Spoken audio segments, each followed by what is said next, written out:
You've been described as a very big man, but you're a disgusting and despicable small man, if you're a man at all. And you're a coward. Get him out of here. For 17 years, he lived two lives inside the same body. By day, he sat behind a drafting table in a Manhattan office tower, sketching floor plans, sending emails about zoning permits, picking up his daughter from school. By night, he drove out along a desolate stretch of Barrier Island Highway, burlap and tape in the back of his truck, and became something else entirely. His neighbors in Massapequa Park knew him as an awkward, overweight man who kept to himself, a father of two, a husband of nearly 30 years, the kind of person you'd forget within minutes of meeting him. That was, investigators would later say, exactly the point. He built his own invisibility the way he built buildings, methodically, with blueprints, with contingencies, with an engineer's contempt for anything left to chance. And for a decade and a half, it worked. Women vanished from the edges of society, women whose disappearances barely made a ripple in the news cycle, and their bodies turned up wrapped in burlap along a 4-mile stretch of Long Island Beach Highway that most of the country had never heard of until the killings made it famous. This is the story of Rex Heuermann, the architect they came to call the Gilgo Beach serial killer, and of the women whose names deserve to outlast his. He hid for 17 years. It took one pizza crust to end it. Welcome to Crime Shadow Witness. Hit subscribe, drop a like, and tell me in the comments where you're watching from tonight, because this is where the worst hide until the evidence finds them. Now, back to Gilgo Beach. To understand how a man could operate for so long without detection, you first have to understand the place where his victims were found, and the particular kind of American indifference that let their deaths go unexamined for years. Gilgo Beach sits along Ocean Parkway, a lonely two-lane road that threads through Jones Beach State Park and out toward the eastern end of Long Island, flanked by scrub pine, sand dunes, and salt marsh. It is beautiful in the way that empty, wind-scoured places can be beautiful, and it is also, as investigators would eventually realize, one of the easiest places in the New York metropolitan area to dispose of a body and never be seen doing it. No streetlights, no security cameras, long stretches where a vehicle can pull onto the shoulder, walk 50 feet into the reeds, and never be observed by another living soul. The case that the world now knows as the Gilgo Beach murders began, publicly, on a December morning in the year 2010. A police officer named John Malia was training a cadaver dog named Blue along Ocean Parkway, searching for a missing sex worker named Shannon Gilbert, who had vanished 4 months earlier after running from a client's house in a state of apparent terror, screaming for help along the dark road before disappearing into the brush. Blue alerted on something in the undergrowth. What the officer found was not Shannon Gilbert. It was the remains of a woman wrapped tightly in burlap, bound with tape, discarded like refuse in the reeds a short distance from the roadway. Within days, the search that had been mounted for one missing woman turned into something far larger and far darker. Searchers combing the brush along Ocean Parkway found 3 more sets of remains within close proximity to the first,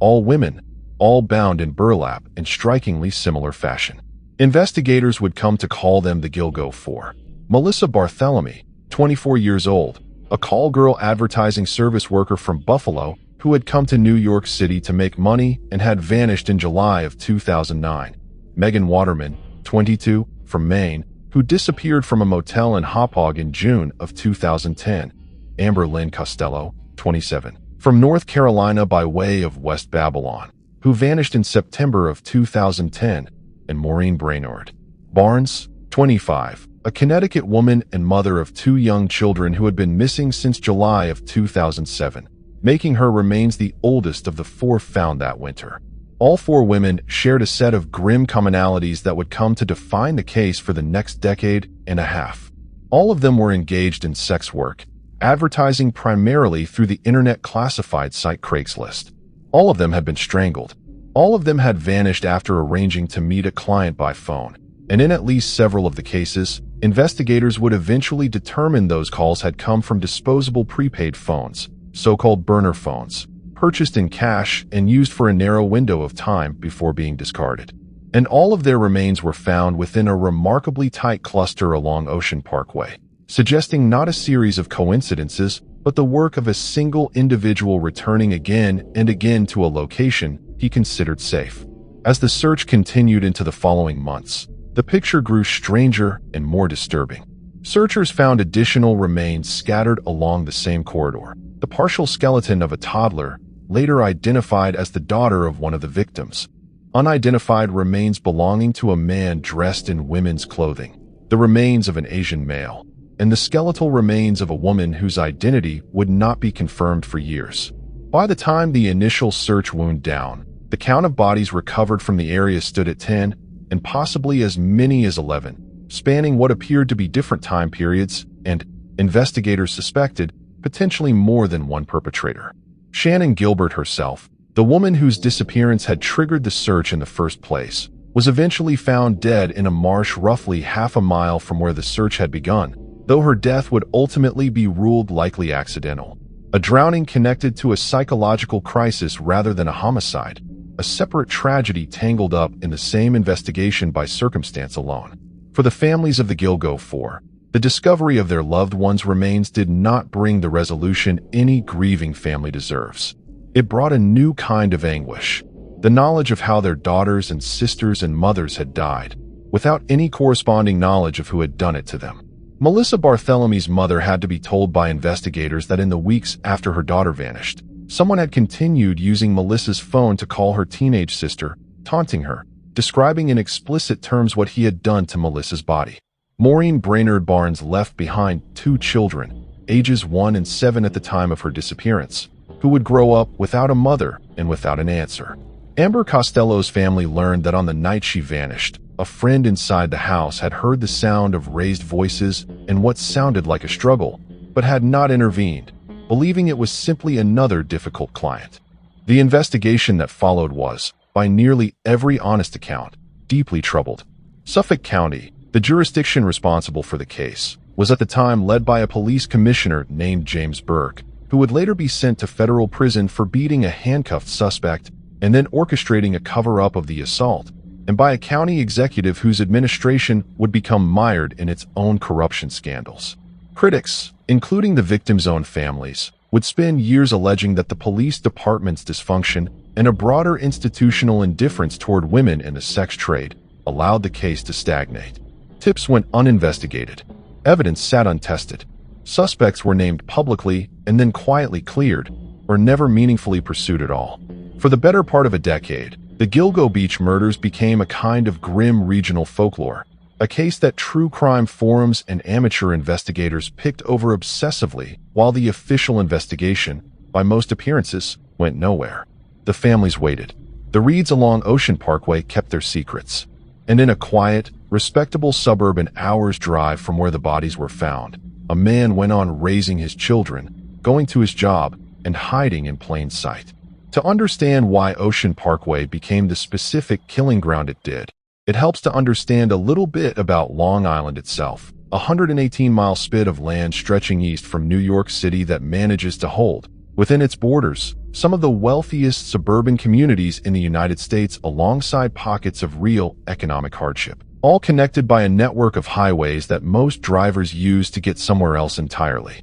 Massapequa Park, where Heuermann lived, is a modest, middle-class hamlet, the kind of place with well-kept lawns, a little league field, and a Long Island Railroad station that sends commuters into Manhattan every weekday morning. Gilgo Beach, by contrast, sits nearly 45 minutes to the east, part of a barrier island system so thinly developed and so exposed to the elements that even in the height of summer, the stretch of Ocean Parkway where the bodies were found remains largely deserted after dark. That combination, an ordinary bedroom community close enough to allow easy access, paired with an isolated, poorly monitored disposal site close enough to reach and return from within a single night without arousing suspicion, gave Heuermann exactly the operational geography a predator like him needed. The era in which these murders began matters too. When Sandra Costilla was killed in 1993, and even by the time the more well-known cluster of murders began around 2007, the internet had already begun transforming how sex work was advertised and arranged in the United States, shifting a significant portion of the industry away from street-level solicitation, which carried its own dangers, but also its own visible witnesses, and toward classified advertising sites, most notably Craigslist, which allowed transactions to be arranged privately, quietly, and with a degree of anonymity that benefited buyers and sellers alike, but that also, investigators would later conclude, made it dramatically easier for a predator to isolate a victim before she ever stepped into a vehicle. A man could browse listings from the privacy of his own home or office, arrange a meeting using a disposable phone purchased specifically for that purpose, and never leave a digital trail connecting his real identity to the encounter, at least not one that 1990s or 2000s era investigative techniques were equipped to trace. It was, in effect, a brief historical window in which the technology of anonymous solicitation had outpaced the forensic technology needed to catch someone abusing it, and Heuermann appears to have operated almost entirely within that window, beginning his killing career just as the tools that would eventually expose him, whole genome DNA sequencing, sophisticated cell tower triangulation, were still years away from being reliable enough to use in an American courtroom. Craigslist itself would eventually shut down its personals and adult services sections in 2010, and again more comprehensively in 2018, following mounting public pressure and, eventually, federal legislation targeting online sex trafficking, changes that reshaped how this kind of advertising happened, but that came too late to have any bearing on Heuermann's earliest and most active killing years. By the time those platforms disappeared, he had already claimed at least 7 of his 8 known victims, and the burner phone infrastructure he had built to contact and arrange meetings with women through those listings had already become such an ingrained part of his routine that investigators found he continued using similar disposable phone tactics well into the 2010s, right up until the months before his eventual arrest. It is this combination of factors, geography that offered easy access and easy concealment, technology that offered anonymity to predator and victim selection alike, and a law enforcement culture that, for too many years, treated the resulting disappearances with something close to indifference, that allowed a single architect from a quiet Long Island suburb to sustain, undetected, one of the longest-running serial killing sprees in recent American history. Understanding that context does not excuse a single decision Rex Heuermann made. It does, however, explain why a case this large, involving this many victims across this many years, was able to hide in plain sight for as long as it did, and why the eventual break in the case depended on investigators finally catching up not just to Heuermann himself, but to the technological and cultural landscape that had allowed him to operate for so long without consequence. It is easy, in a case with this many victims spanning this many years, to let individual women dissolve into a list of names and dates. That erasure is, in a real sense, part of what made these murders possible in the first place. And so it is worth slowing down to say who these women were before the worst thing that ever happened to them became the only thing most people would ever know about them. Maureen Brainard-Barnes grew up in Norwich, Connecticut, and by all accounts was a warm, protective older sister before circumstances in her adult life led her into sex work in New York City. She was a mother of 2, and those who knew her described a woman who called home often, who worried about her children even while she was hundreds of miles away trying to make ends meet. She was last seen alive in July of 2007, and for nearly 3.5 years her family had no idea what had happened to her, filing missing persons reports that, like so many involving women in the sex trade, generated little urgency from investigators. When her remains were identified among those found along Ocean Parkway in December of 2010, her family finally had an answer to where she was, but not to who had taken her, a question that would hang over them for another decade and a half. Melissa Barthelemy came from Buffalo, New York, and moved to New York City hoping to build a better life, eventually turning to advertising companionship services online as a way to support herself. She was 24 years old when she vanished in July of 2009 after telling a friend she was headed out to meet a client. What happened in the weeks that followed her disappearance remains one of the most chilling details in the entire case. Someone continued to use her cell phone, calling her family, and specifically calling her teenage sister repeatedly, taunting her with graphic descriptions of what had been done to Melissa's body. Those calls, made from the same burner phone network investigators would eventually trace back to a small cluster of Massapequa Park cell towers, represented not only a monstrous act of cruelty toward a grieving teenager, but also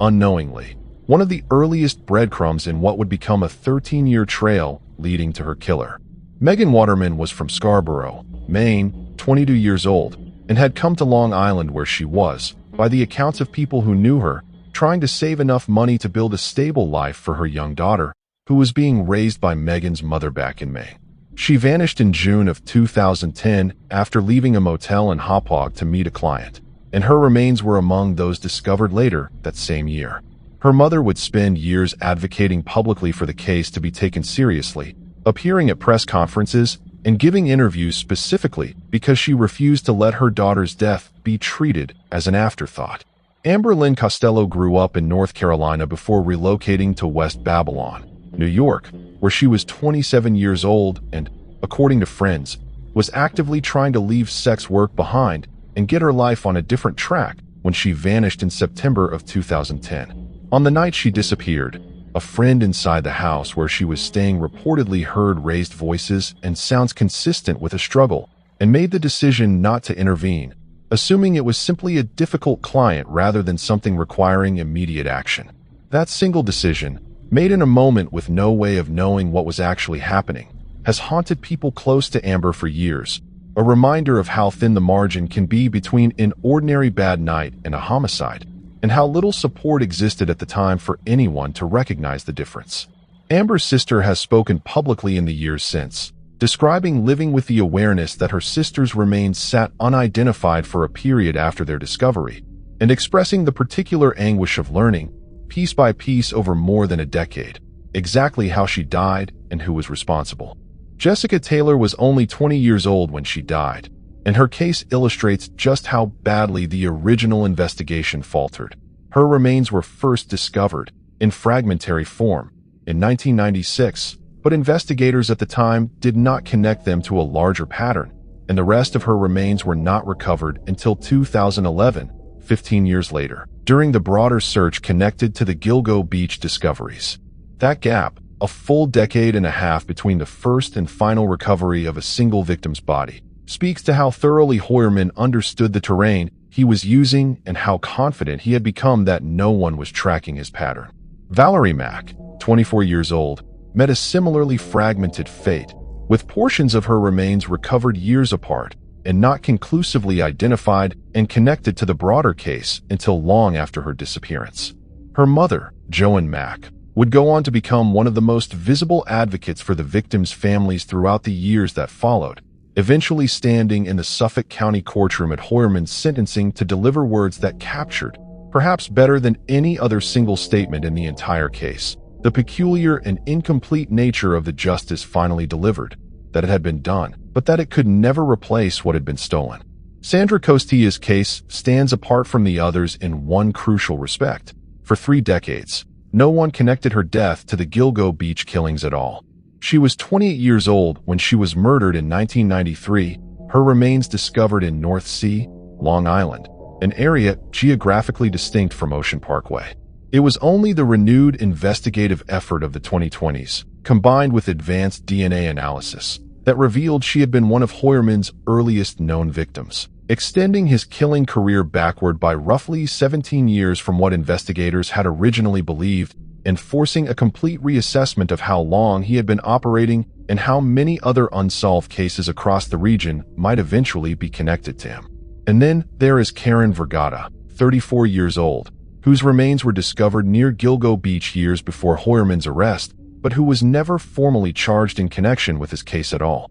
Her death exists in an unusual legal space, acknowledged by Heuermann himself, under oath, as part of his killing pattern, but never prosecuted, folded into the negotiated plea agreement as an admission rather than a separate conviction. For her family, that arrangement offers a strange, incomplete form of closure, an official acknowledgement of who killed her without the formal weight of a conviction attached to her name specifically, a reminder that even a case as thoroughly resolved as this one still leaves loose threads for the people left behind to carry. The case did not die, even as it went cold in every practical sense. What kept it alive, in large part, was pressure that came from outside the police department itself, from journalists, from a growing true crime audience that would not let the story fade, and most powerfully, from the families of the victims, who spent years demanding that someone take responsibility for finding the person who had murdered their daughters and left them like garbage along a public roadway.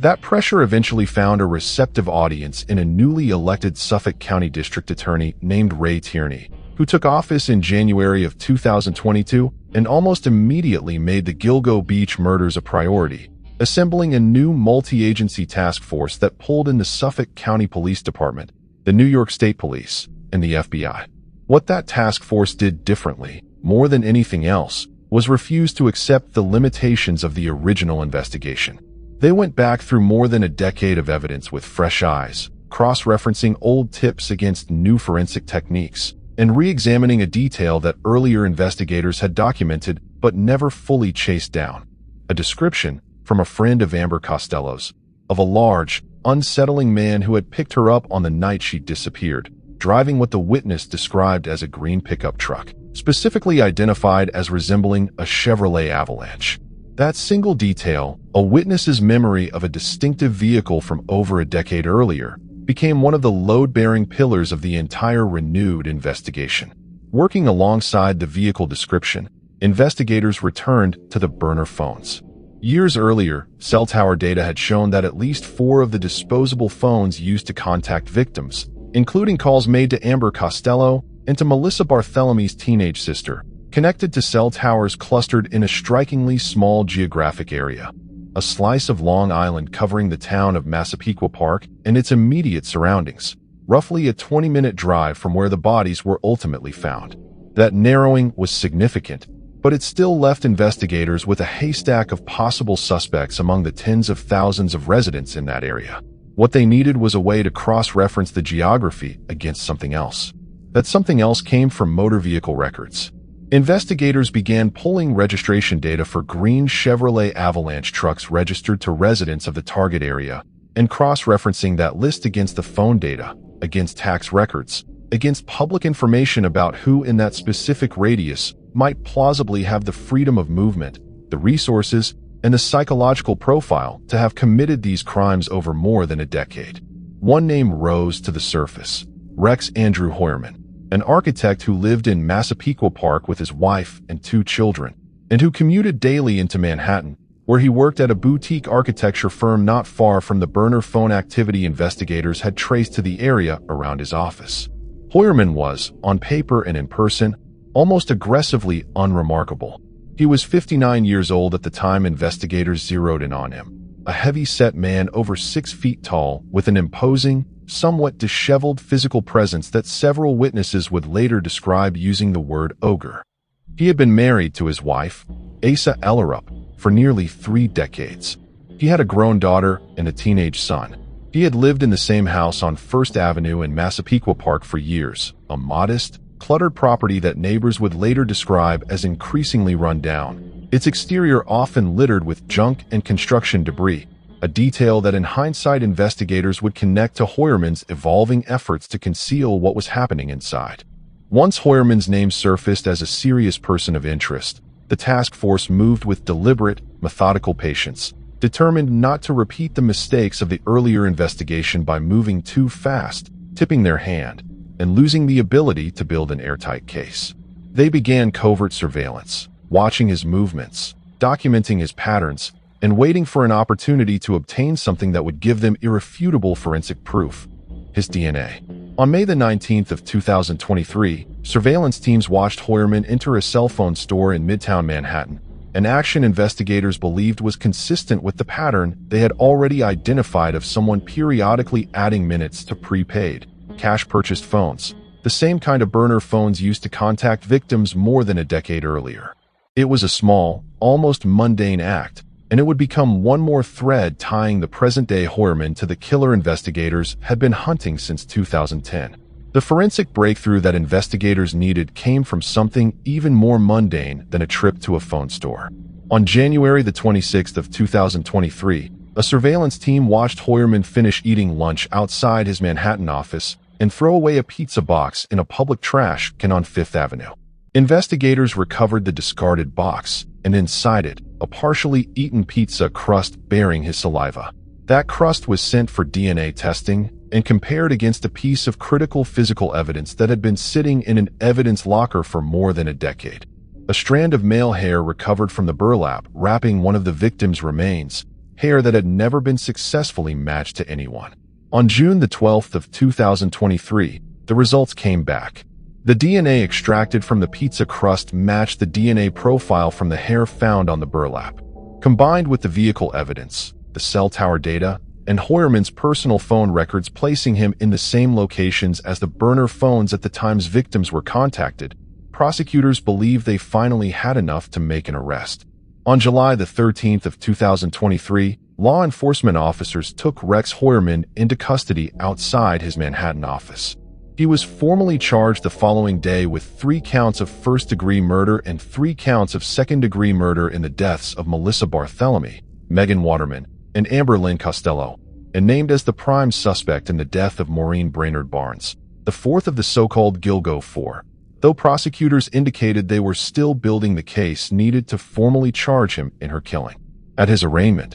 Heuermann entered a plea of not guilty. His defense attorney, Michael Brown, told reporters outside the courthouse that his client maintained his innocence, saying simply that Heuermann had told him he did not do this. Suffolk County Police Commissioner Rodney Harrison offered a starker assessment to the assembled press, calling Heuermann a demon who walked among us, a predator who had ruined families, and crediting the persistence of the task force for finally taking him off the street. Rex Andrew Heuermann was born and raised on Long Island, a homegrown product of the very communities his victims would later be dumped near, and by every available account, he lived an outwardly conventional early life. He grew up with an interest in architecture and design, eventually building a career as a commercial architect specializing in office and retail projects, work that, while not glamorous, provided a stable, solidly middle-class income and a professional identity that placed him, in the eyes of colleagues and clients,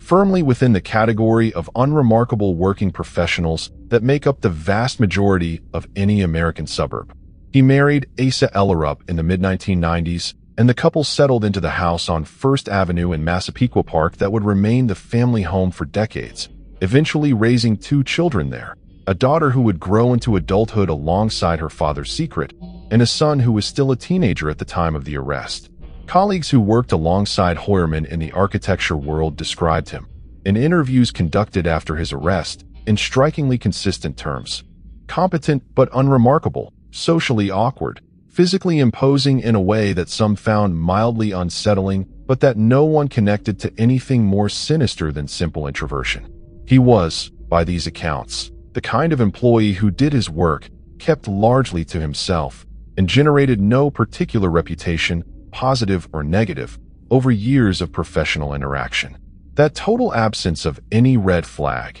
any documented history of violence, any prior arrest, any pattern of behavior that colleagues or neighbors could point to after the fact and say they should have known, is itself one of the most unsettling elements of the entire case. Serial killers are sometimes imagined, thanks to decades of dramatized true crime media, as men who radiate some detectable wrongness beneath the surface, a coldness in the eyes, a telling slip of the mask. Heuermann's case offers little support for that comforting fiction. By all available evidence, he was simply an ordinary, if somewhat off-putting, member of his community for the entire span of time. He was also, provably, murdering women and disposing of their remains an hour's drive from his front door. Investigators have suggested, based on evidence recovered from his home, that Heuermann's interest in violent and degrading pornography, along with what appears to have been a long-standing preoccupation with true crime cases involving serial killers,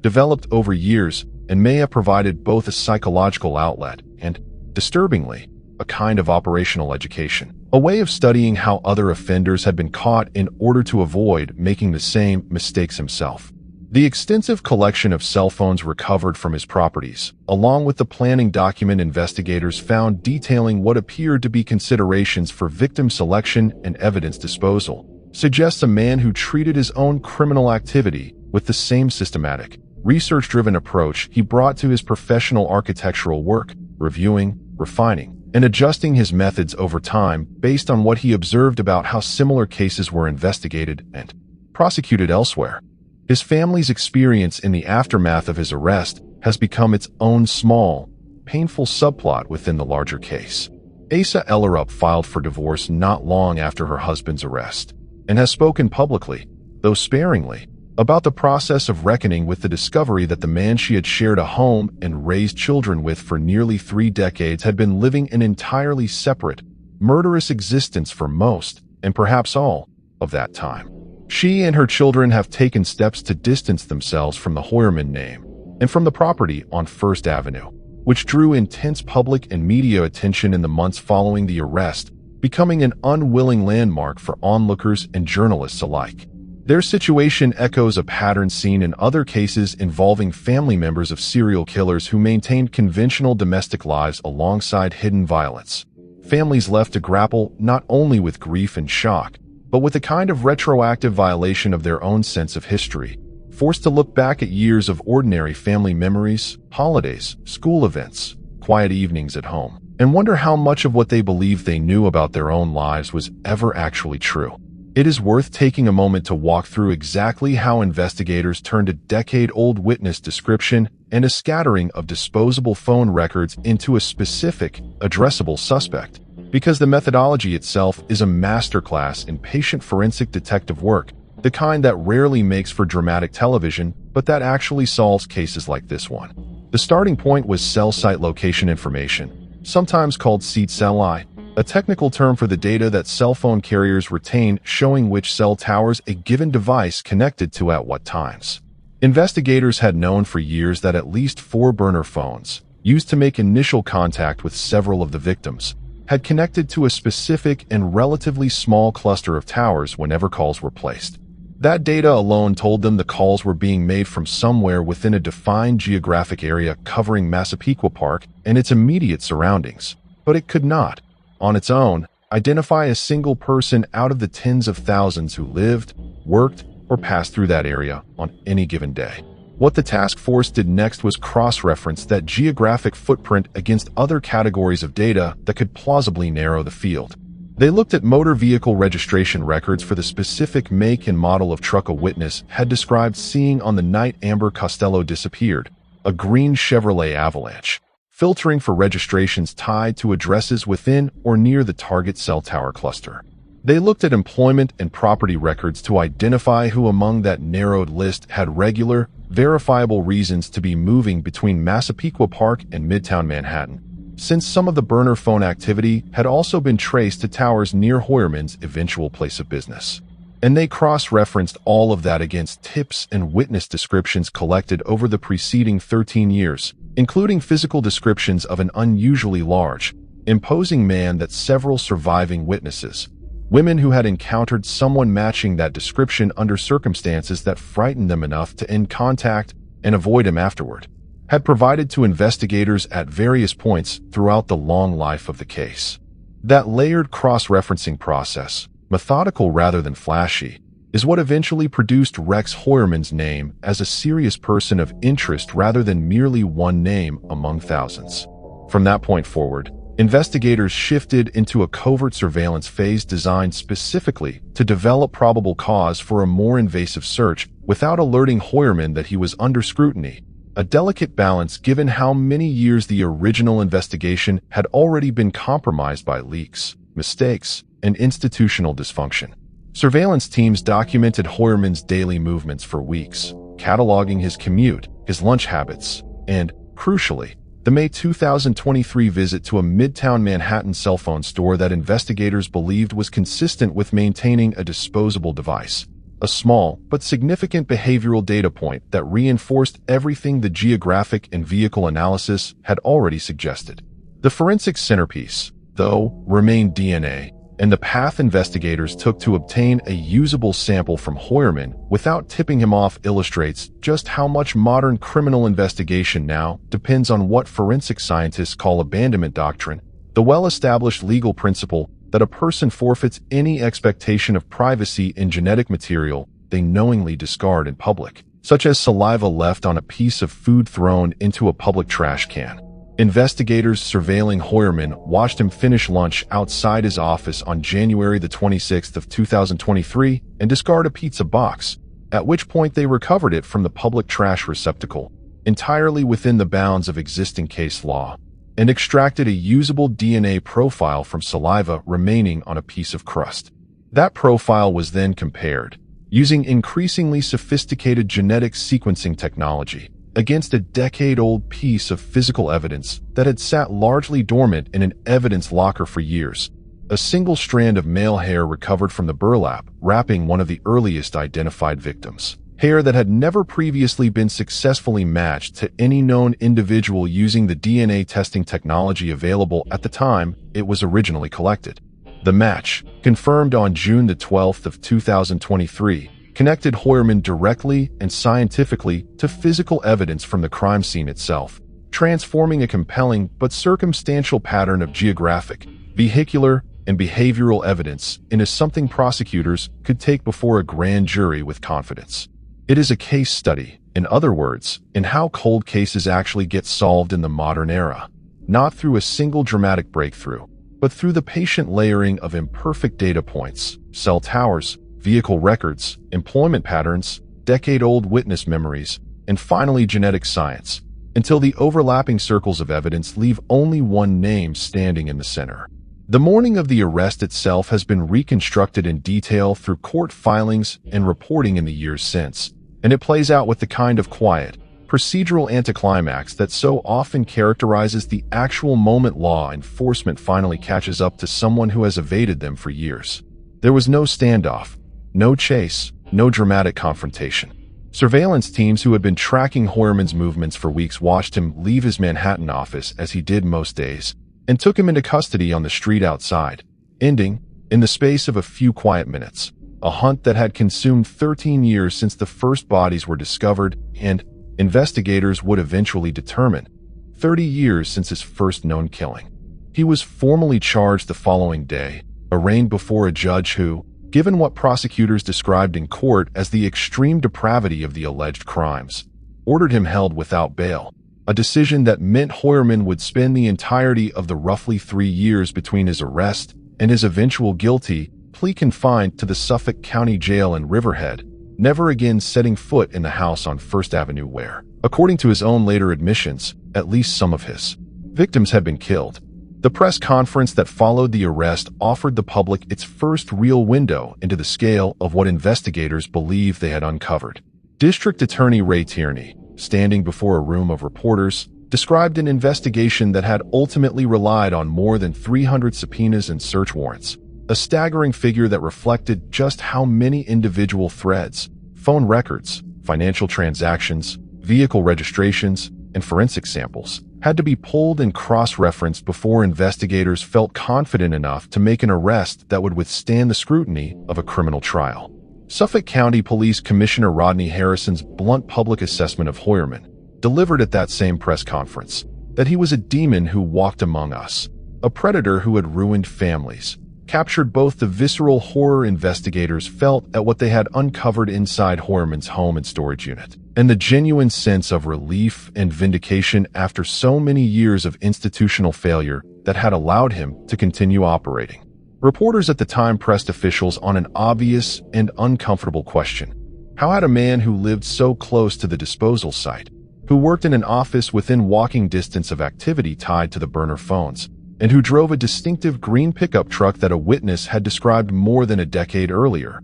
managed to evade detection for so long? The honest answer, pieced together across years of subsequent reporting, involves a combination of factors. The specific institutional failures of the original investigation under Commissioner Burke, the deliberate exploitation of a victim population that received less investigative urgency, Heuermann's own methodical operational discipline, including a habit of using cash for burner phones and internet access points geographically dispersed from his home and office, and, in the assessment of several investigators who worked the case, a fair amount of what can only be called luck, the kind that eventually ran out only because a task force with fresh institutional will happen to revisit a decade-old witness description of a truck at precisely the moment new investigative techniques made it possible to turn that description into an arrest. In the days and weeks following his arrest, journalists and researchers scrambled to reconstruct who Rex Heuermann actually was, and what emerged was a portrait notable mainly for its total ordinariness. Neighbors described a man who rarely engaged in conversation, who kept his property increasingly cluttered and unkempt in later years, and who was, in the words of more than one person interviewed at the time, exactly the kind of person you would walk past on the street without a second thought. His professional colleagues described a competent, if unremarkable, architect. His children, one of whom was still a teenager at the time of his arrest, were left to grapple publicly with the revelation that their father had been living an entire secret existence, one that had apparently included violence occurring inside the very home where they had grown up. To fully understand why it took 16 years to bring Rex Heuermann to justice, and why his own family lived alongside him without ever suspecting what he was, it helps to look closely at just how badly the original investigation was mishandled, because that failure is not a footnote to this story. It is one of the central reasons the killings were able to continue as long as they did. When the first 4 bodies were discovered along Ocean Parkway in the winter of 2010, the Suffolk County Police Department was led by a commissioner named James Burke, a man who would later become a symbol of everything wrong with the department's culture during that era. In 2012, Burke assaulted a handcuffed suspect who had broken into his department-issued vehicle and stolen, among other things, a duffel bag containing sex toys and pornography, items Burke evidently did not want investigated too closely. Rather than face accountability, Burke used his position to pressure subordinate officers into staying silent about the assault, effectively running a cover-up from inside the very department responsible for solving the Gilgo Beach murders. He was eventually convicted in federal court and sentenced to prison, but not before spending years at the helm of an investigation that victims' families and outside observers alike would describe as chronically underfunded, poorly coordinated, and shot through with the kind of institutional rot that made sustained, meticulous cold case work almost impossible. Beyond Burke's individual corruption, the broader culture of the department and the county government during that period compounded the problem. Suffolk County's political leadership during much of the 2010s was itself embroiled in corruption scandals, with a county executive later convicted on unrelated corruption charges, creating an environment in which resources, political will, and public trust in law enforcement were all in short supply at precisely the moment a methodical, well-funded, multi-year investigation was needed most. Tips that came in from the public in the years immediately following the 2010 discoveries were, by later accounts, inconsistently followed up. Evidence that could have been tested using DNA techniques available even at the time sat in storage. Suspects were floated publicly, generating headlines and, in at least one case, a wrongful cloud of suspicion over an innocent man before being quietly cleared without any public accounting of how or why. Layered on top of institutional dysfunction was something harder to name, but just as consequential. A pattern, seen in cold cases involving marginalized victims across the country, in which women engaged in sex work receive a fundamentally different level of investigative urgency than other victims of violent crime. Families of the Gilgo Beach victims have spoken for years about the specific experience of reporting a loved one missing and sensing, almost immediately, that the response they received was colored by assumptions about their daughter's or sister's lifestyle, as though her profession made her disappearance less alarming, less worthy of resources, or even, in the ugliest formulations, somehow her own doing. That dynamic does not excuse a single decision made by a single detective, but it describes an atmosphere, and predators who select victims specifically because they are less likely to be searched for quickly are, whether consciously or not, exploiting that exact atmosphere. Whether or not Rex Heuermann understood the sociology of what he was doing in explicit terms, the practical effect of his victim selection was to buy himself additional years of freedom, and the case's own troubled history is the clearest evidence of how effective that calculation turned out to be. It took a change in political leadership, specifically the election of District Attorney Ray Tierney in November of 2021, and his decision to make the Gilgo Beach case an immediate institutional priority upon taking office in January of 2022, to finally break the cycle. Tierney's task force approached the investigation with a different philosophy from the start. Treat it not as a series of separate, difficult-to-solve disappearances, but as a single, unified pattern with a single perpetrator whose habits, however carefully concealed, would eventually leave a traceable signature across cell records, vehicle registrations, and forensic databases, if investigators were patient and thorough enough to find it. That shift in institutional posture, more than any single piece of evidence, is arguably what finally closed the gap between the killer and the case file that had been sitting, incomplete, for over a decade. Tierney would later describe the scale of the effort involved in blunt terms, noting that the renewed investigation involved more than 300 subpoenas and search warrants before an arrest was ever made, a level of sustained institutional commitment that stood in stark contrast to the years that preceded it, and that stands as its own kind of rebuke to the department's earlier failures. What investigators found once they were able to search Heuermann's home and properties went a long way toward explaining how a single man could have operated undetected for the better part of 2 decades.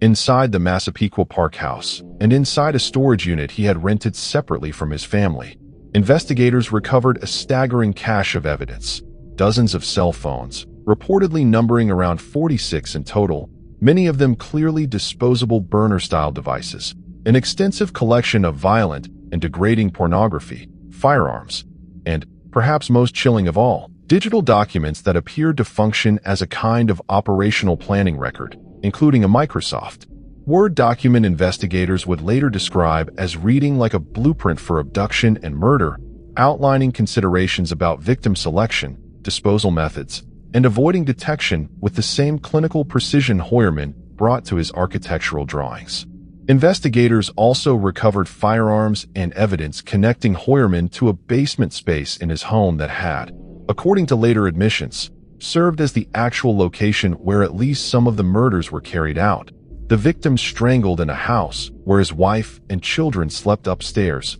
unaware. That detail, more than almost any other, captures the particular horror of the Heuermann case, the sheer scale of the deception required to sustain it. His wife, Asa Ellerup, would later tell investigators and reporters that she had no knowledge of her husband's secret life, and in the months following his arrest she filed for divorce and changed her name, along with taking steps to distance herself and her children from a legacy she had never known she was living inside. She has said publicly that she felt sympathy for the victims and their families, and that the focus in the aftermath of his eventual guilty plea should remain on the women who were killed rather than on her own family's ordeal navigating an unimaginable revelation. In the months following Heuermann's arrest, the investigation expanded significantly, both backward into decades-old cold cases and forward into an ever-widening circle of potential victims. Investigators announced they were re-examining Heuermann in connection with the 1993 killing of Sandra Costilla,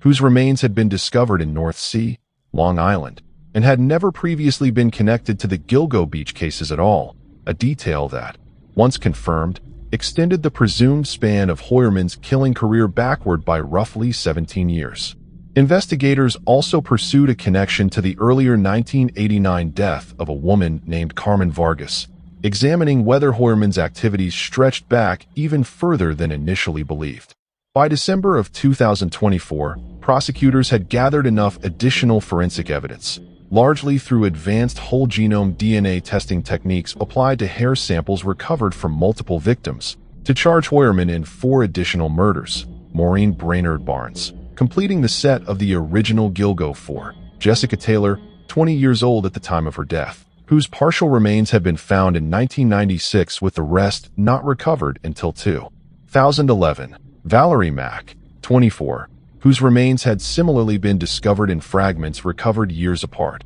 and Sandra Costilla, the 1993 victim whose case had sat unconnected to the others for 3 decades. With those additional charges, the scope of what Heuermann was accused of doing transformed from a cluster of killings in 2009 and 2010 into a sustained, multi-decade campaign of violence against women, most of them sex workers, whom he apparently regarded as targets who could be killed with minimal risk of consequence, precisely because society at large, and for too long the police department meant to protect them, treated their disappearances as unworthy of urgent attention. That pattern, the deliberate targeting of women in the sex trade, women who often worked without the safety net of family checking in on their whereabouts, women whose disappearances could go unreported for days or weeks, is not incidental to this case. It is close to the entire mechanism that allowed it to continue for as long as it did. Investigators and advocates who have studied the Gilgo Beach killings have pointed to it directly.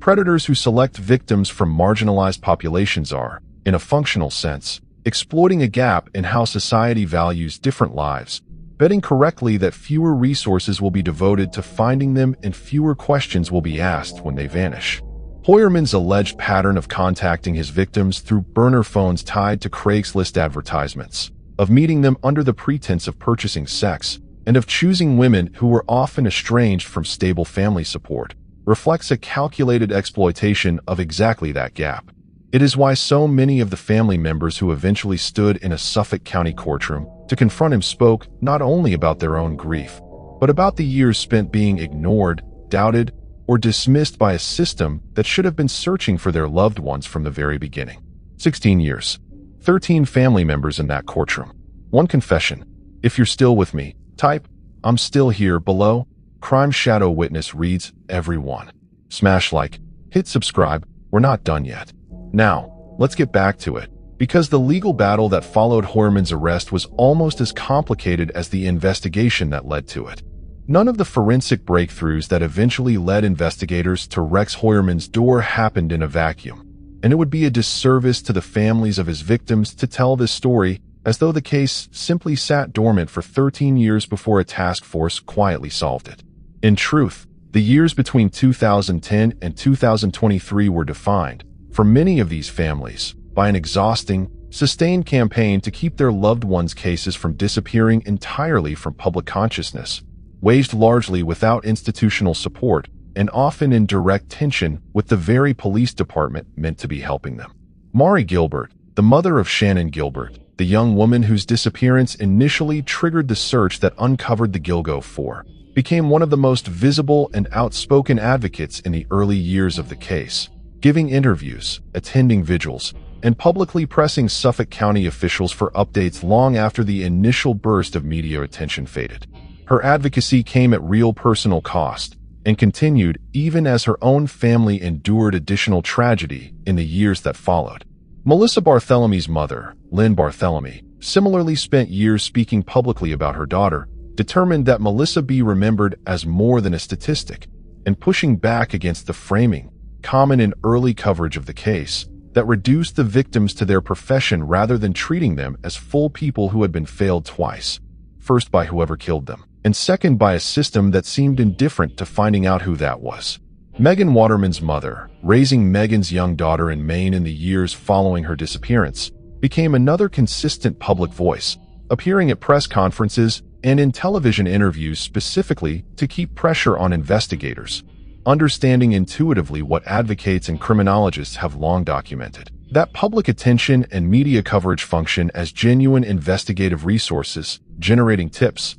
keeping detectives accountable, and occasionally surfacing witnesses who might otherwise never have come forward. That instinct proved correct. Several of the pieces of evidence that ultimately helped convict Heuermann, including elements of the witness description of the green pickup truck, originated from tips and interviews conducted in the years immediately following the 2010 discoveries, evidence that sat waiting, essentially inert, until a task force with the will and the resources to properly cross-reference it finally took over the investigation. The broader true crime media ecosystem, podcasts, documentary filmmakers, journalists covering the case for regional and national outlets, and yes, channels like this one, played a role in sustaining that pressure as well, translating a complicated, multi-victim cold case into a story that a national audience could follow and care about, even though it involved a jurisdiction and a population of victims that had historically struggled to command sustained mainstream attention.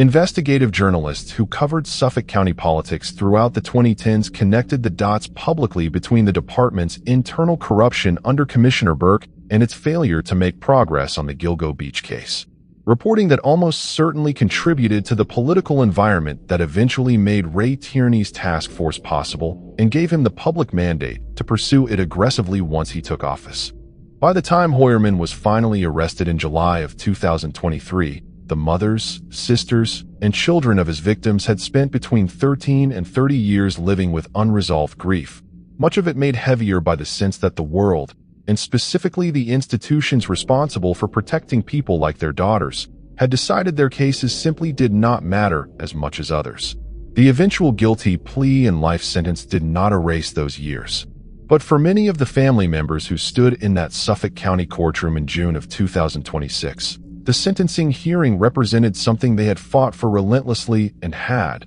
for long stretches, genuinely feared they would never live to see. An admission, in the killer's own words, of exactly what he had done, and a formal, permanent acknowledgement, however incomplete a form of justice it remains, that their daughters and sisters and mothers mattered. One of the most persistent and unsettling questions that has followed the Gilgo Beach case since its earliest days is whether Rex Heuermann was operating alone or whether Ocean Parkway had, over the years, become a dumping ground used by more than one killer who simply recognized, independently of one another, how easy it was to dispose of a body along that stretch of remote highway. The math is difficult to escape. Between the initial search in the winter of 2010 and the years of follow-up searches that continued afterward, investigators recovered the remains of at least 10 and possibly 11 individuals from the area, not all of whom fit the same profile as Heuermann's confirmed victims. Alongside the Gilgo Four and the additional victims eventually connected to Heuermann,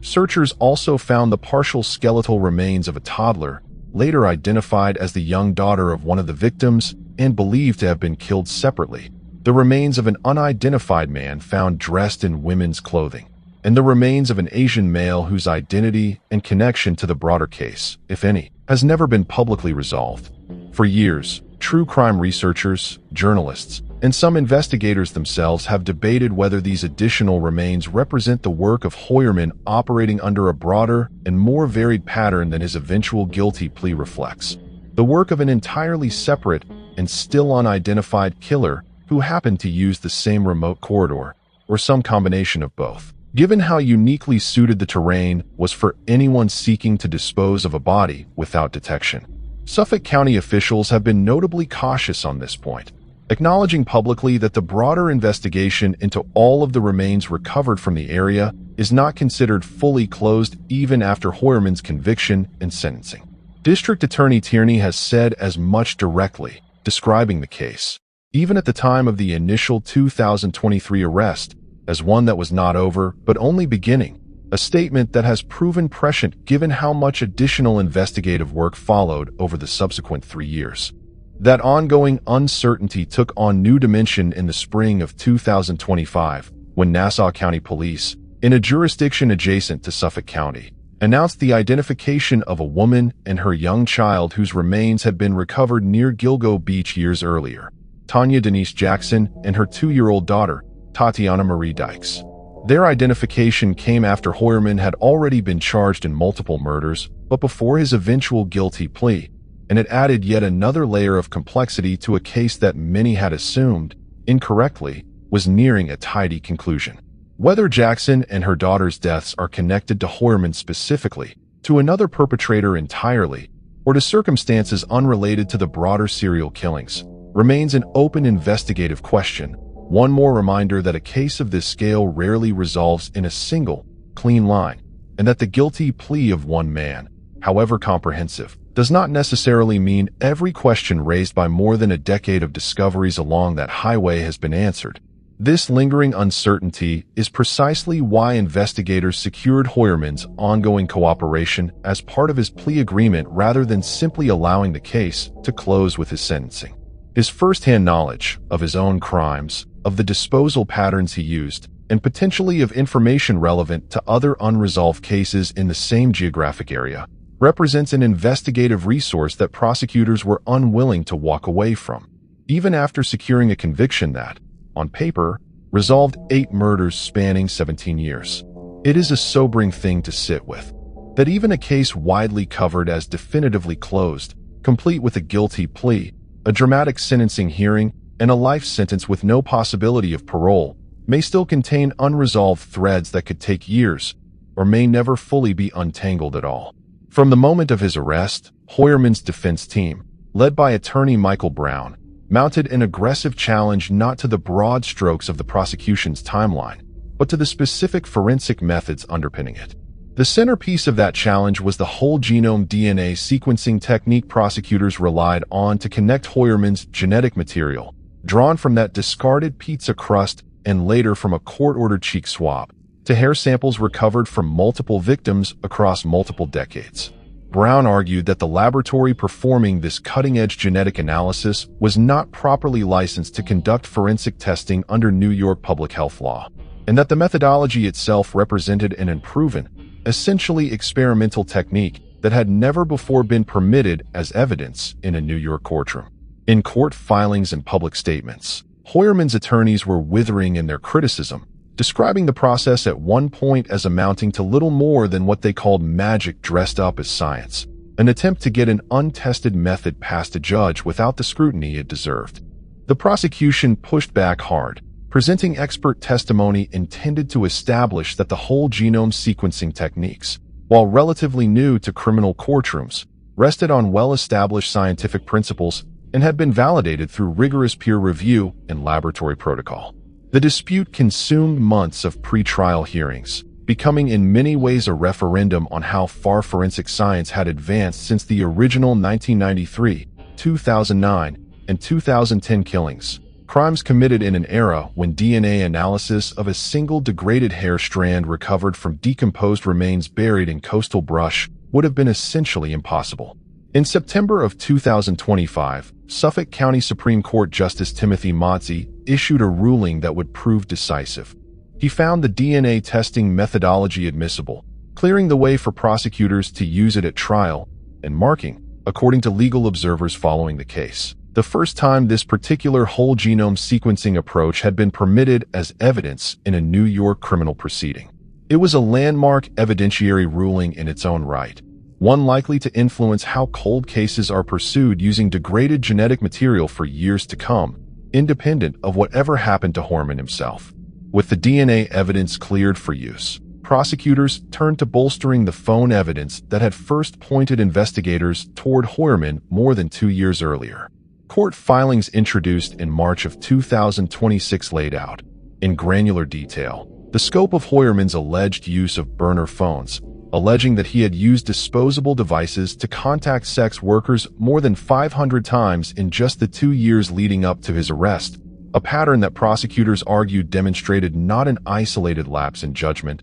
but a sustained, compulsive, and highly organized double life conducted with meticulous attention to operational security. Combined with the newly admissible DNA evidence and the accumulated weight of witness testimony, cell tower records, and the physical evidence recovered from his home and storage unit, the case against Heuermann heading toward a trial scheduled for September of 2026 had become, in the assessment of most legal observers, close to overwhelming. It was against that backdrop that the case took its final turn. In late March of 2026, reports began circulating that Heuermann was prepared to abandon his defense entirely and accept a negotiated plea, with his attorney, Michael Brown, and Suffolk County District Attorney Ray Tierney reportedly in active negotiations over the terms. Victims' family members were notified in advance that a guilty plea was expected. Then, on April the 8th of 2026, inside a Suffolk County courtroom in Riverhead,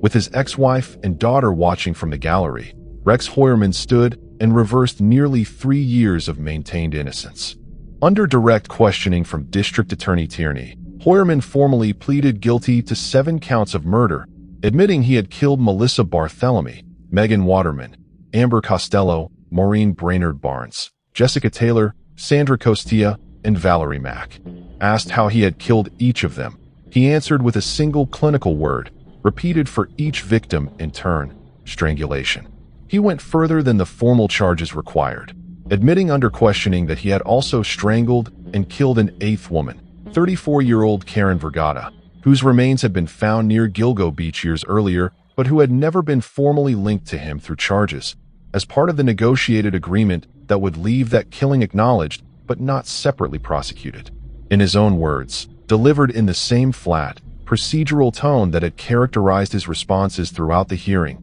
he described luring, strangling, and disposing of his victims across what prosecutors characterized as a killing career spanning 17 years, from 1993 through 2010. He acknowledged dismembering the remains of some of his victims before disposing of them in the brush along Ocean Parkway, and confirmed that at least some of the killings had taken place in the basement of his own family home. As part of the negotiated plea agreement, Heuermann agreed to accept 3 consecutive life sentences without the possibility of parole, along with 4 additional consecutive sentences of 25 years to life, effectively guaranteeing he would die in prison regardless of any future legal maneuvering. He also agreed to a condition that prosecutors and investigators viewed as having value that extended well beyond his own case: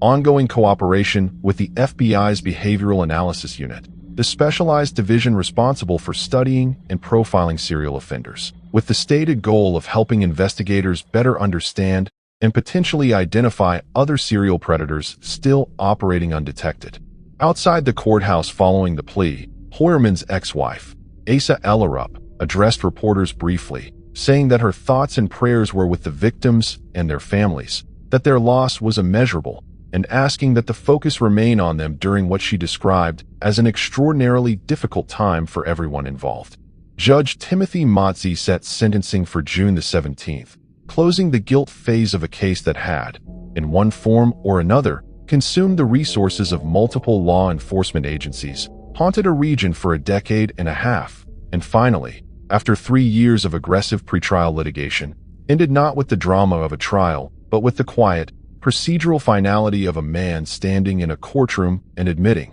in his own words, exactly what he had done. The nearly 3 years between Heuermann's arrest and his eventual guilty plea were, from a legal standpoint, anything but quiet. His defense attorney, Michael Brown, built a reputation during that period as an unusually combative and media-savvy advocate willing to challenge the prosecution's case at almost every procedural turn, from the legality of the pizza box seizure to the chain of custody on decades-old physical evidence to, most significantly, the admissibility of the whole genome DNA sequencing technique that formed the backbone of the state's forensic case. Brown's strategy reflected a broader truth about how modern capital-adjacent murder cases are actually fought in American courtrooms. Increasingly, the decisive battles are not fought in front of a jury weighing witness credibility, but in pretrial hearings before a judge weighing whether cutting-edge scientific techniques meet the legal threshold for reliability required under New York evidentiary law, a standard that traces back to a 1923 federal case, but that continues to be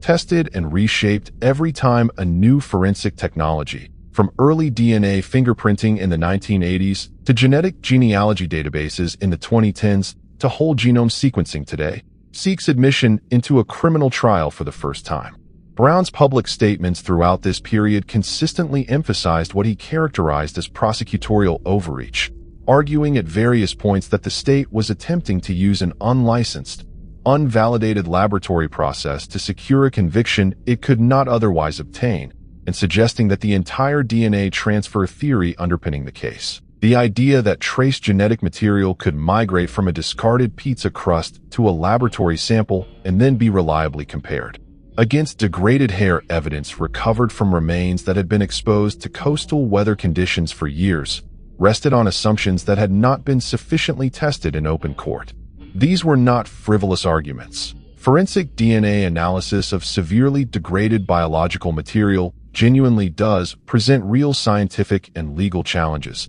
and Brown's persistence in raising them is part of why Judge Motze's eventual September 2025 ruling admitting the evidence carries significance well beyond this single case, having been reached only after sustained rigorous adversarial testing rather than being rubber-stamped by a court eager to move a high-profile case forward. Throughout this same period, additional charges continued to be filed as prosecutors developed new forensic connections, an unusual and legally complex situation in which a defendant was simultaneously fighting to suppress evidence in already filed cases while new charges, based on some of that same disputed forensic methodology, were being added to his docket. The December 2024 charges connecting Heuermann to Maureen Brainard-Barnes, Jessica Taylor, Valerie Mack, and Sandra Costilla arrived in the middle of this ongoing pretrial fight, meaning Brown's legal team was, in effect, forced to litigate the reliability of the same DNA methodology across an ever-expanding set of cases even as they continued preparing for what was, until the final weeks before the plea, a trial scheduled to begin in September of 2026. What ultimately changed the calculus, according to people close to the case cited in reporting at the time, was the accumulating weight of the March 2026 phone evidence disclosures, combined with the now-settled DNA admissibility ruling, which together left the defense with a vanishingly narrow path to an acquittal on any of the 8 murders. Facing that reality, and facing a prosecution unwilling to take the death penalty off the table as a matter of principle in a state that does not currently authorize capital punishment, but that could pursue functionally equivalent consecutive life sentences without parole, Brown and Tierney's office began the negotiations that would produce the April 2026 plea agreement. That negotiation itself required navigating an unusually complex set of interests. Prosecutors wanted certainty, a guaranteed conviction on all 8 murders without the risk, however small, of an acquittal or hung jury on any individual count. The defense wanted to avoid the reputational and legal exposure of a public trial that would almost certainly result in conviction regardless. Given the strength of the accumulated evidence, and weighing over the entire negotiation the interests of the victims' families, many of whom prosecutors consulted before finalizing terms, weighing the trauma of sitting through a lengthy trial that would require reliving the worst details of their loved ones' deaths in open court against the value of securing an unconditional guilty plea and, crucially, an admission of the previously uncharged killing of Karen Vergata that a trial verdict alone would never have produced. That last element deserves particular emphasis, because it explains why prosecutors were willing to accept a negotiated plea rather than push forward with a trial they were reasonably confident of winning. A criminal trial, even a successful one, would have been legally confined to the 8 counts of murder actually charged.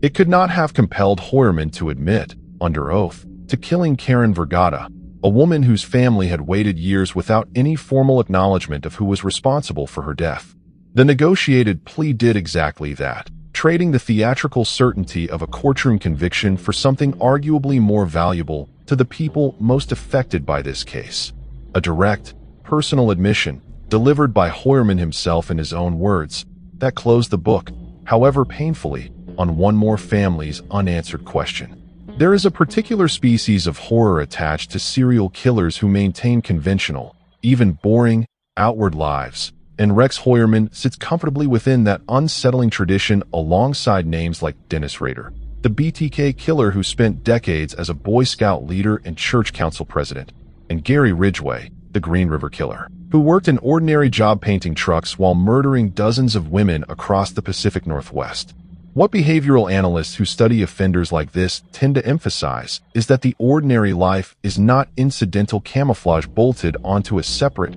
secret identity. For men like Heuermann, the 2 lives function as a single integrated system, each one enabling the other. The architect's discipline, the capacity for long-range planning, the comfort with precision and documentation that made him professionally successful appear to be the very same traits that allowed him to compartmentalize a killing career, maintain operational security across burner phones and cash transactions for the better part of 2 decades, and produce what investigators described as a document essentially outlining his methodology with the same structured, procedural mindset he brought to a building blueprint. Investigators and forensic psychologists examining the case have pointed to the sheer volume of burner phone activity, alleged in court filings to include more than 500 contacts with sex workers in just the 2 years before his arrest, as evidence of a compulsive, escalating pattern rather than a series of isolated, controlled incidents. That detail complicates any simple narrative of Heuermann as a purely calculating,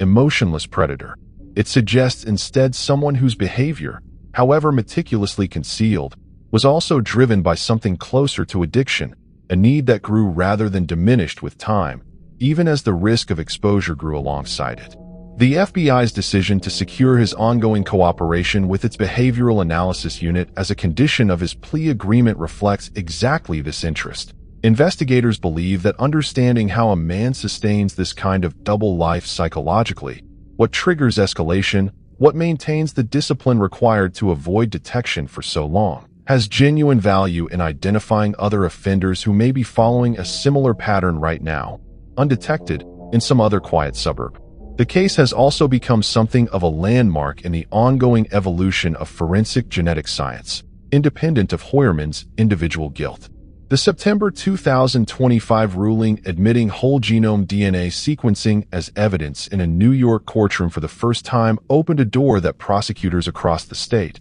and likely well beyond it, are expected to walk through in the coming years, applying the same techniques to degraded genetic material recovered from other unsolved cold cases that investigators had long since written off as forensically unsolvable. In that sense, the Gilgo Beach case has already outlived its own resolution, becoming a reference point cited in other jurisdictions as they weigh whether to pursue their own cold cases using cutting-edge genetic techniques that did not exist when the crimes themselves were committed. The case has also generated significant attention in popular media, most notably through Netflix's documentary series examining the investigation, directed by Liz Garbus, which tracked the case in close to real time as new developments continued to emerge even after production had wrapped. Garbus has spoken publicly about the strange, unresolved nature of documenting an active investigation, noting that new victims and new charges kept surfacing even between the completion of her team's editing and the show's eventual release,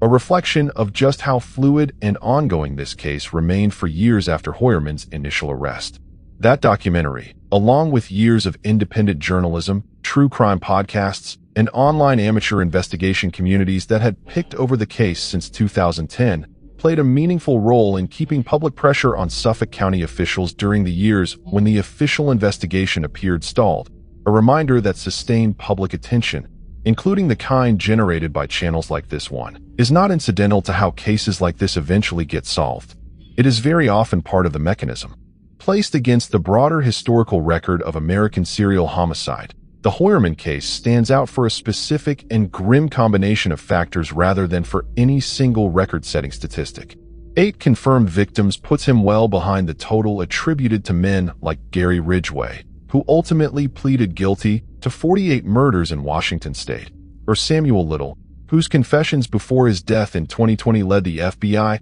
to credit him with more confirmed victims than any other American serial killer in recorded history. What distinguishes Heuermann is instead the span of time involved, a killing career that prosecutors say stretched across 17 years, from 1993 to 2010, followed by an additional 13 years during which he continued to live, undetected, inside the same community where he had committed his crimes, a stretch of freedom after the fact nearly as long as the killing spree itself. Few American serial killers have managed both the sustained multi-decade killing pattern and the subsequent extended period of undetected freedom that Heuermann's case represents, and criminologists studying the case have suggested that this combination, more than the raw victim count, is what makes it such a significant case study in the limitations of cold case investigation and the specific circumstances required to eventually overcome them. The case also arrives at a particular moment in the evolution of American forensic science,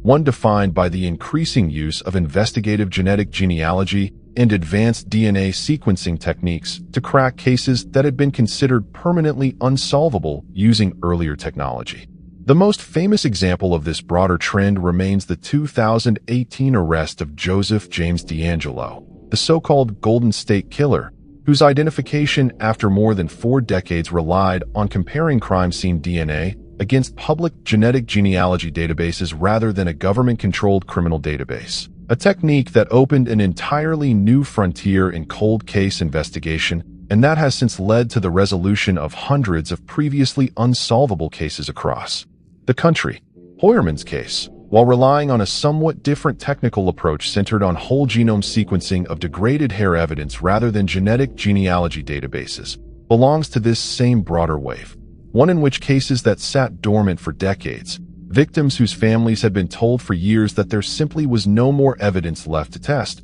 are being reopened and, in a meaningful number of instances, solved, as forensic technology finally catches up to crimes that predated its existence. That broader context matters because it offers something the raw details of any single case cannot: a measure of hope for the families of victims and other unsolved cold cases still waiting for their own answers. The Gilgo Beach investigation demonstrates, in very concrete terms, that a case can sit unresolved for 16 years be plagued by institutional corruption and public indifference for most of that time, and still ultimately be solved, provided the right combination of political will, investigative persistence, and scientific advancement eventually converges. For every family currently waiting on a cold case detective's phone call that never seems to come, the Heuermann case stands as evidence that the wait, however excruciating, is not necessarily permanent, and that the specific forensic techniques validated in this case,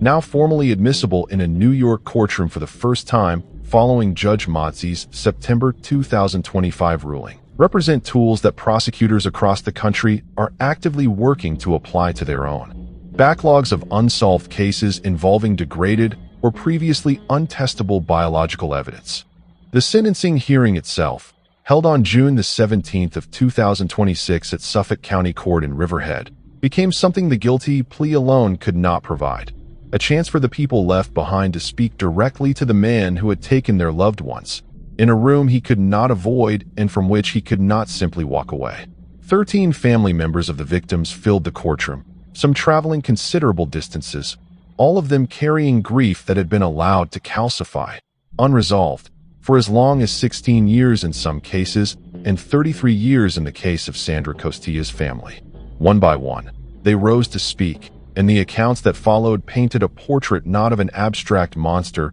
but of specific, irreplaceable people whose absences had reshaped entire families. Melissa Cann, sister of Maureen Brainard-Barnes, told the court she had lived for decades with a particular kind of survivor's guilt, turning over and over in her mind whether there was anything she could have done to protect her sister before she vanished. Maureen's 2 children, who had been just 7 and 1 years old when their mother disappeared, addressed the court as adults who had grown up entirely without her, describing how her absence had defined the shape of their lives and how she would never know the people they had become. Joanne Mack, mother of Valerie Mack, offered a line that would be repeated in coverage of the hearing across the country, that justice had been done, but that it could not replace what had been taken from her family. Other relatives used considerably harsher language, describing Heuermann in the courtroom as a demon and an ogre, some directing what one report described as eviscerating hatred toward him, demanding he look them in the eye as they spoke,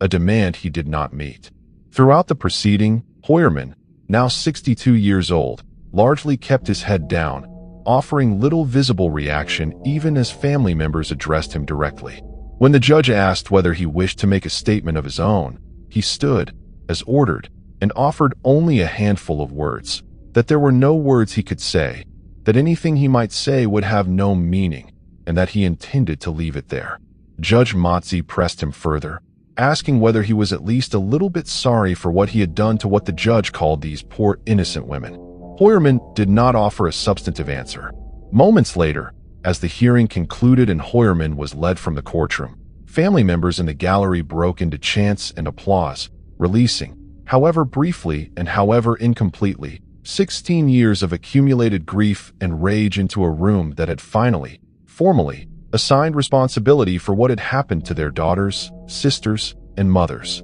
Judge Motzi sentenced Heuermann to 3 consecutive life sentences without the possibility of parole for the deaths of Amber Costello, Melissa Barthelemy, and Megan Waterman, and a consecutive sentence of 100 years to life for the murders of Maureen Brainard-Barnes, Jessica Taylor, Sandra Costilla, and Valerie Mack, a combined sentence with no realistic mechanism by which Heuermann will ever again be a free man. He has been held in the Suffolk County Jail in Riverhead since his arrest in July of 2023, and will eventually be transferred to a state prison facility yet to be determined, where he will serve out what remains of his life. Sheriff Errol Talone, who has overseen Heuermann's detention throughout the case, offered reporters a striking detail about how Heuermann spent his years awaiting trial in isolation, largely alone in a segregated cell, reading crime novels, occasionally visited by his attorneys or family members, and, in a detail that seemed almost too strange for fiction,